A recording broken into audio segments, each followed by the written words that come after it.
My name is Daniel Moore, and before everything happened, I was invisible in the best way a person can be invisible. I wasn't famous. I wasn't powerful. I wasn't the loudest voice in any room. I was reliable, predictable, trusted, the kind of person people didn't think twice about because I had never given them a reason to. I taught history at Brookvale High School, a mid-sized public school in a town that liked to believe it was progressive, thoughtful, and safe. I had been there for 11 years, long enough to see students graduate, come back, and tell me I was the reason they majored in political science or law or education. Long enough to know which administrators would smile in meetings and quietly avoid responsibility later. I lived alone in a modest house 10 minutes from campus. I graded papers at the same coffee shop every Saturday morning. I volunteered to supervise debate tournaments and history club trips. I wasn't trying to be a hero. I was building a life that felt stable. That stability vanished in a single conversation I wasn't invited to. It began with a phone call from the school secretary asking if I could come in early the next morning to meet with the principal. Her voice was careful, overly polite. When I asked what the meeting was about, she paused for half a second too long and said it was just a routine matter. Nothing that begins that way is routine. When I arrived, the district's legal counsel was already seated at the conference table.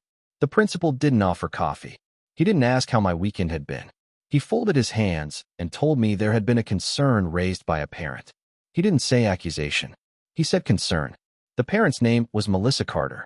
I knew her only vaguely. Her daughter had been in one of my sophomore classes the previous year. A quiet student. Solid grades. No disciplinary issues.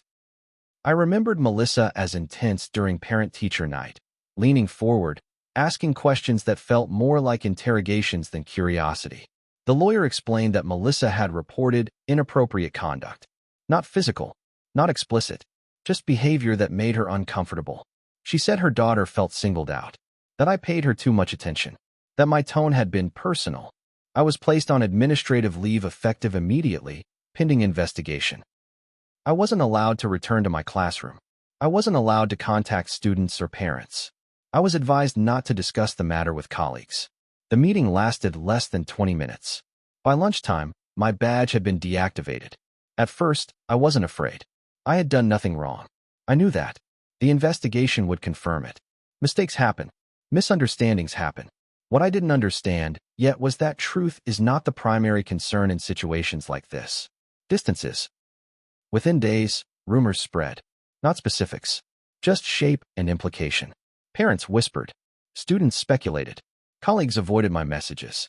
The school issued a carefully worded statement about ongoing review.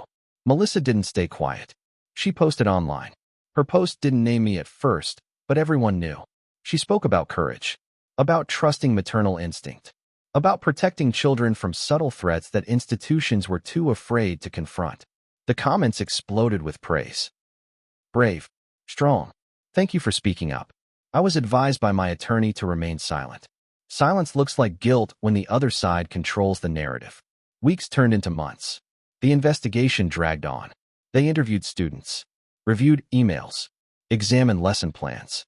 There was nothing. No messages. No witnesses. No evidence of any boundary violation.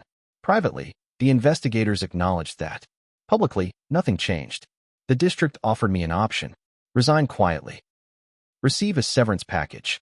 Sign a non-disclosure agreement. Avoid further damage. They framed it as protection. I refused. That refusal changed how they treated me. The investigation concluded with insufficient evidence to substantiate the claims, which sounded like vindication until I read the next sentence. The district still had concerns about community trust. My contract was terminated. No wrongdoing. No reinstatement.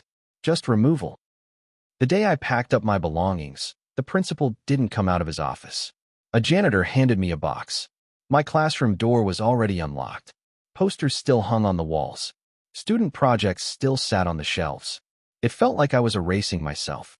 Outside the building, a parent I had known for years crossed the street to avoid me. That was when I realized this wasn't about employment anymore. It was about contamination. I put my house on the market. I moved into a small apartment in a neighboring town. I applied for teaching positions elsewhere. I made it through multiple interview rounds before someone would inevitably say they had decided to go in a different direction. No one said why. They didn't have to. Meanwhile, Melissa Carter became louder. She went on local radio. She spoke at school board meetings. She positioned herself as an advocate for children and transparency. She hinted that my case was only one example of a broader problem. She never used my name publicly. She didn't need to. The implication was enough. I watched my life collapse while she gained followers, speaking invitations, and praise. Advocacy groups reached out to her. Journalists called her brave. I thought about ending everything more than once. What stopped me wasn't hope. It was anger. Not explosive anger. Cold anger. The kind that clarifies instead of consumes. Melissa's story was changing. Not dramatically. Subtly. Dates shifted. Details softened. Language evolved. In early interviews, she described her daughter feeling uncomfortable. Later, she used words like threatened and targeted. I started listening closely. I recorded interviews, archived posts, took notes. I stopped reacting emotionally and started analyzing the narrative like a historian examines propaganda. Patterns emerged. She framed institutions as reluctant villains and herself as the lone truth-teller. She escalated rhetoric when attention dipped. She never provided specifics, only feelings. I filed public records requests, meeting transcripts, internal emails related to my case. I learned which phrases administrators used when they wanted to appear decisive without taking responsibility. The documents told a different story. They showed uncertainty, fear of backlash, a willingness to sacrifice me to preserve calm. They also showed something else. Melissa Carter had done this before. Not to teachers, to neighbors, employers, coaches, always with the same structure. Vague accusations, emotional certainty, institutional retreat. Most people had settled, apologized, left. I didn't. And that decision would cost me years. But it would also give me something no one expected. Time. Time became strange after I lost my job. Days blurred together because there was nowhere I needed to be. I woke up early out of habit, made coffee, opened my laptop, and stared at job listings I already knew would lead nowhere. Rejection emails arrived weeks after interviews, written in polite corporate language that said nothing and meant everything. I stopped telling people what I did for a living. Saying, I'm a teacher, invited questions I couldn't answer without watching faces change. Saying, I used to teach, felt like an admission of failure. Instead, I said I was between projects. Melissa Carter, meanwhile, was becoming someone important. Her social media following grew steadily. She was invited to panels about child safety and institutional accountability. Local advocacy groups reposted her content. She spoke with confidence about how hard it was to stand up against powerful systems, how isolating it felt to be doubted. I listened to every interview she gave. Not because I wanted to hurt her, but because I needed to understand her. Lies are rarely improvised. They are rehearsed, refined, optimized for reaction. And once you understand the structure of a lie, you can predict where it will crack. Melissa relied on emotional authority. She spoke in absolutes. She framed any request for evidence as an attack. She used the language of trauma without ever anchoring it to a specific event. That was deliberate. Specifics can be checked. I built a private archive. Screenshots, audio recordings, transcripts. I timestamped everything. I noted when phrasing shifted and when details were retroactively reframed. I also expanded my search. I filed public records requests in neighboring districts, not naming Melissa directly, just requesting information related to complaints that followed a similar pattern. It took months, but slowly, pieces began to align.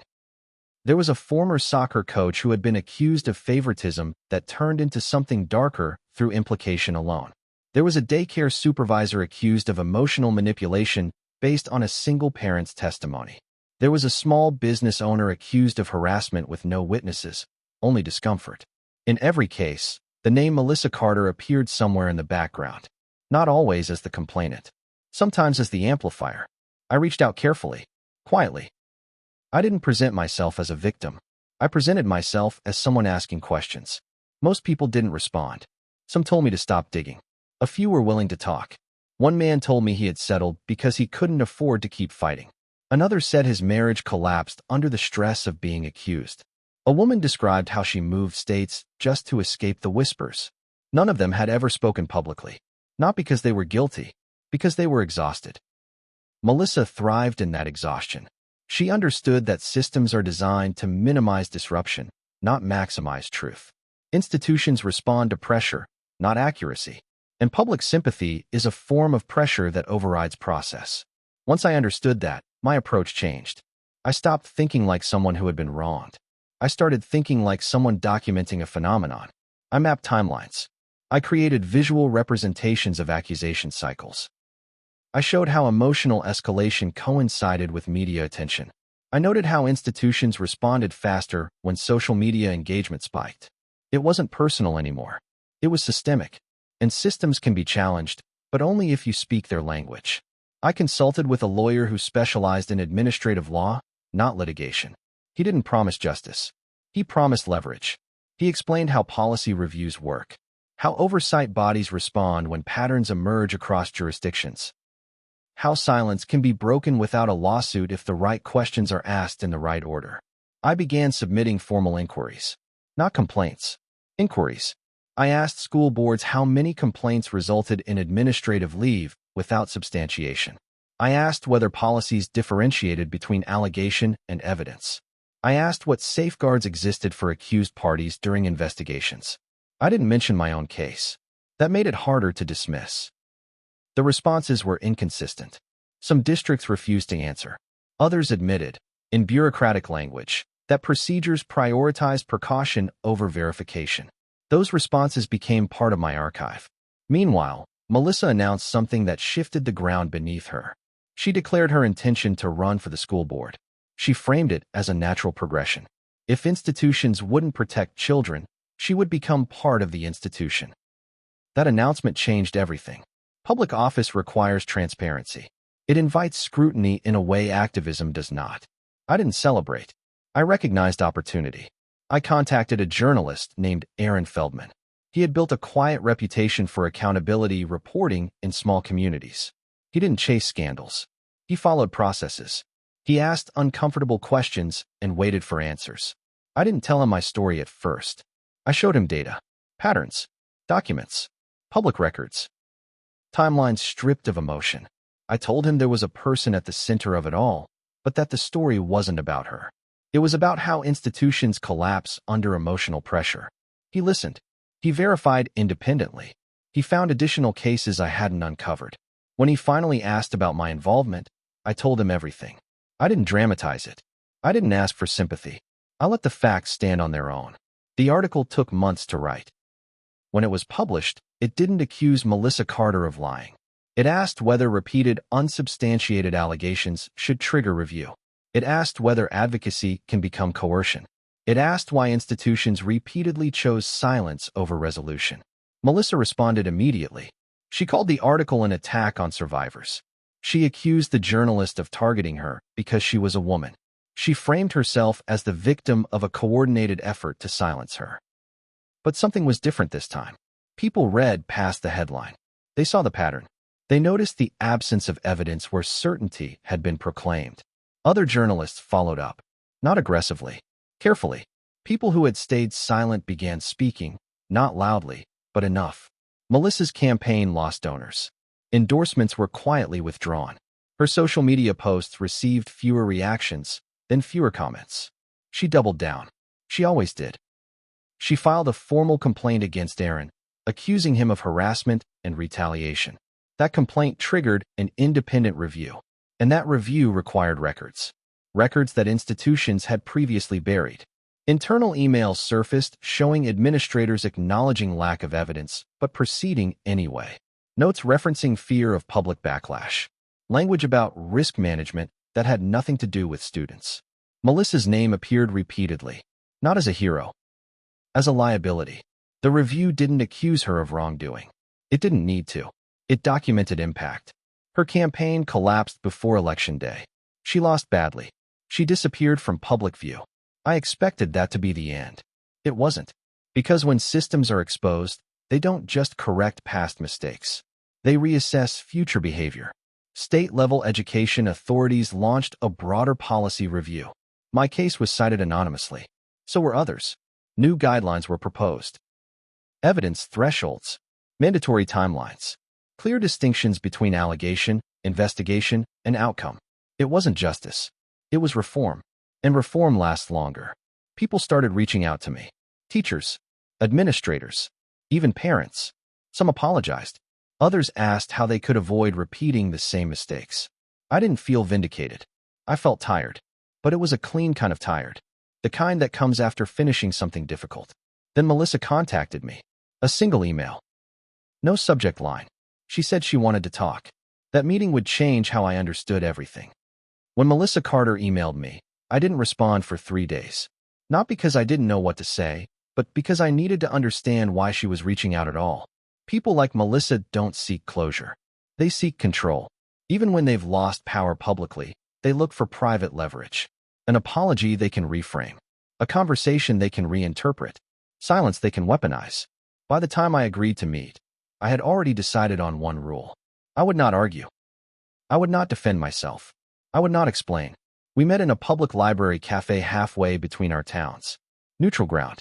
Cameras. Witnesses. She arrived early. I arrived on time. She looked different. Not distraught. Restrained.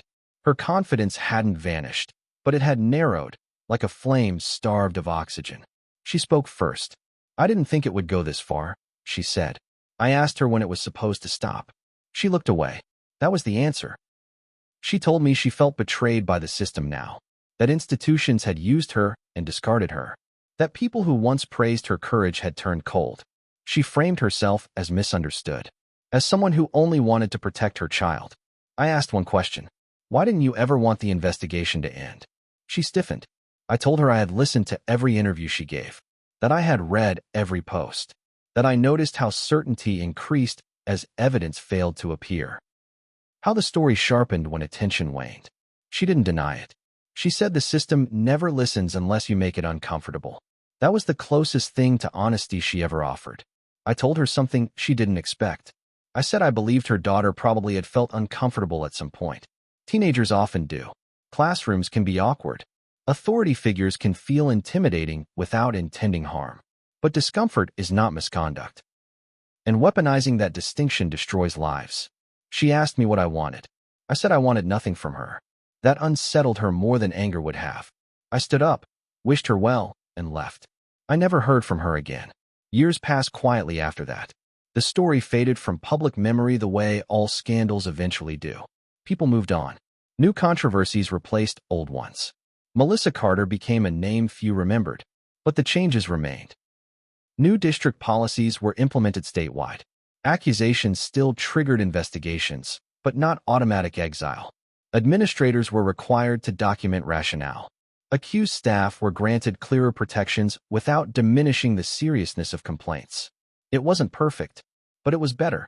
I rebuilt my life deliberately, not nostalgically. I stopped trying to return to the classroom that had rejected me and focused on education in a broader sense. I designed online courses about historical narratives, moral panics, and institutional behavior. I spoke at conferences under my own name, not as a victim, but as an analyst. Occasionally, someone would recognize me. They would say they were sorry. I accepted those apologies without enthusiasm or resentment. Apologies are about the person offering them, not the person receiving them. I moved again, this time by choice. A smaller town, fewer expectations. I bought a modest house and filled it with books and quiet routines. Sometimes, late at night, I still think about the classroom I lost. The students whose lives intersected with mine for only a year, maybe less. I wonder if they noticed my absence, if they ever asked what happened. But I don't dwell there, because dwelling gives power to the wrong things. What stays with me instead is the lesson I learned too late, but now understand completely. Systems don't collapse because of villains. They collapse because of incentives. Melissa Carter didn't destroy my life because she was uniquely malicious. She did it because the system rewarded certainty over evidence, fear over fairness, speed over truth. She learned the rules faster than anyone else. I survived because I refused to play by them. Revenge wasn't what saved me. Patience did. Documentation did. Understanding how institutions behave under pressure did.